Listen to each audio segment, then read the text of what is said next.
Yo, what it is, everybody? Thanks for tuning back into another episode here on the Speedbug channel. Today I want to talk to you guys about another potential next project, and nothing is definitive. It's still all in the air, and I made a video about this before about the potential next motorcycle, and it could be a car or a bike. Not going to be this car or anything like this.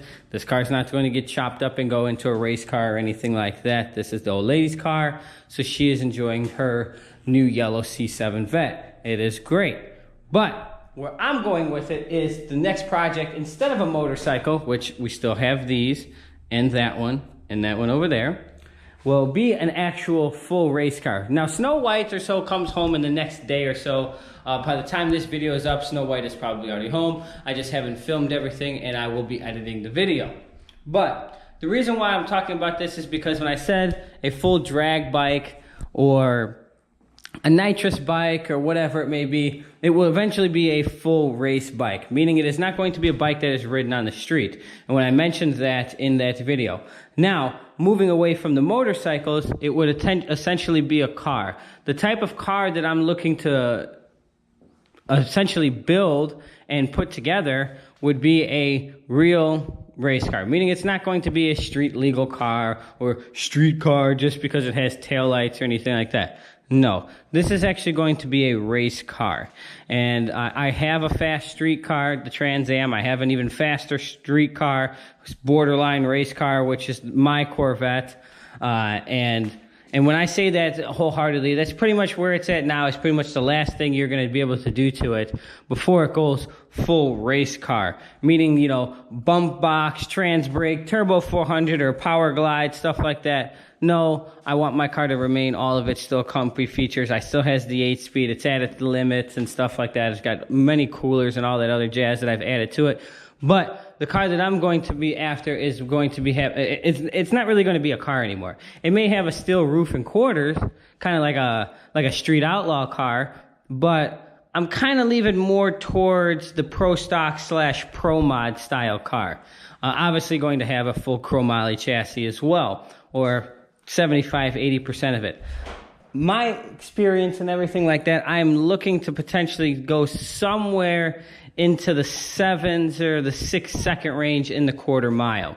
Now, again, to do so, it's not going to be a big tire car. It's not going to be your street car that's going to have 1,200 or 1,400, 1,500 horse or whatever like the Corvette does. No, this is going to be a full race car on slicks and stuff like that. If it has lights, it may have a set of headlights and a set of taillights or so to fill the holes in the body. But essentially, it's probably going to be a fiberglass body or a one-piece body or two-piece body, you know, obviously full one-piece front end and stuff like that, all Zeus fasteners and stuff like that, but will be a full-blown race car. And I feel if the car is going to go 8s, to me, it's not worth it. It's just not fast enough given how much power and now how fast the Corvette is.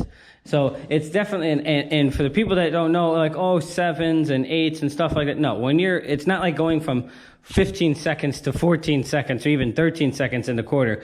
When you're in the 8s and you get into the 7s, it's a pretty big jump, a pretty big amount of horsepower. It's not a 100 or 200 or 500 horsepower jump to go from a 750 to a 690. Absolutely not, no.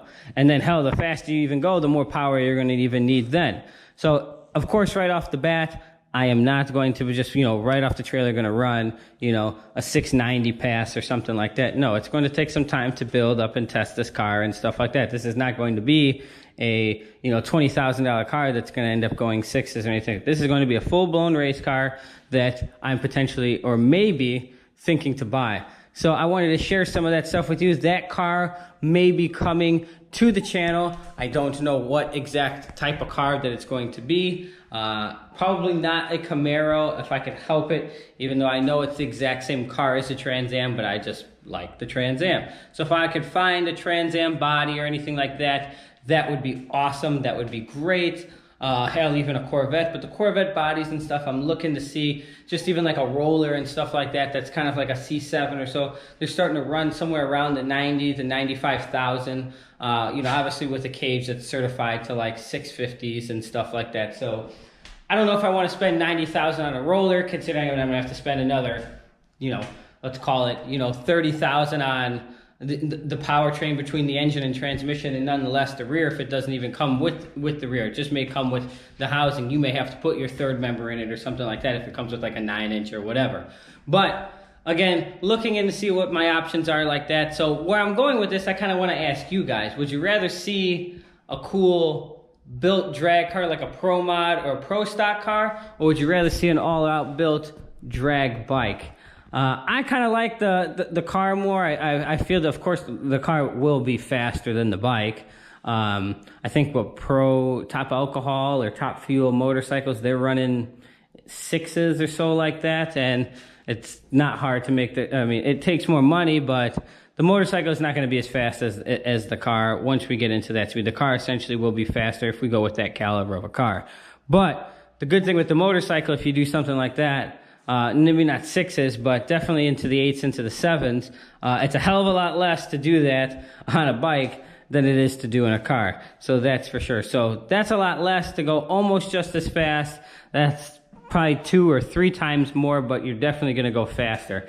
Both 2 different experiences and stuff like that. And hey, that's why I love bikes and stuff. I mean, hey, for $14,000, and you can do 9s in the quarter on, again, stock suspension, no strap, no stretch, nothing, 9s. And you've seen me do that many times here on this bike. Hey, you're not going to beat that for what a motorcycle costs and stuff like that. Obviously, it's very easy to do once you strap, stretch, and lower them and stuff like that. But we're going to keep them together because I like to also lean and drag knees sometimes. But yeah, again, let me know what you guys think about, should I do the built motorcycle with the strap, stretch, and lowered swing arm and haul ass and something like that? Like, if I do it based on the response and stuff like that and cost, it's probably going to be a turbo Busa for the motorcycle. For the car, I don't know yet what body. Unless I find a smoking deal on a Camaro, I may do that. But I don't know.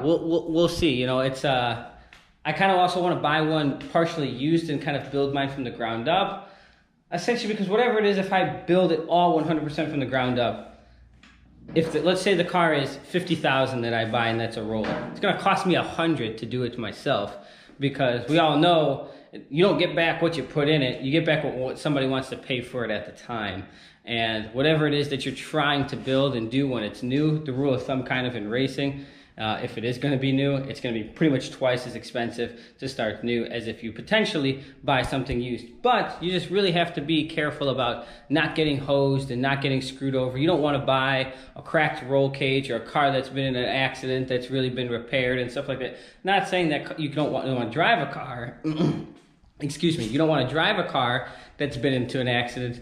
But you also don't want to be doing 190 or 200 miles an hour in the quarter mile, in the 7 or 6 second range on a chassis that's on its limit or hell, even crooked, and you're sitting there trying to make 100 wheelie bar adjustments, 100 suspension adjustments, rear end adjustment, whatever kind of adjustment that your vehicle has at the time, just to try and get it to go straight. And realistically, the main issue is nothing but the chassis, not the suspension and anything like that, but all that shit bolts to the chassis. So the chassis is very important, but most of all, in my opinion, it is the most important piece of the entire puzzle, because that also houses your safety. And if you crash, you want to make sure that you have every reinforcement bar and anything like that, because that's your life. There's no way around it. So we'll see. I figured I would, again, bring you guys into this and see exactly what's going down. But so far, everything is good. It's been raining here a lot in Florida, so I haven't had a lot of content to get out. Again, I got rained out here even at the truck jam. And so I've only ridden my motorcycles, I think, once, and that was just real quick around the block or so on the weekend. I've been kind of busy still with work, but we're going to get out. We're going to start doing some things like that. And again, I haven't ruled it out. A dedicated race bike, remember the Busa, or hell, even buy like a GSX-R 600 or an R6 and do nothing but straight track days and stuff like that.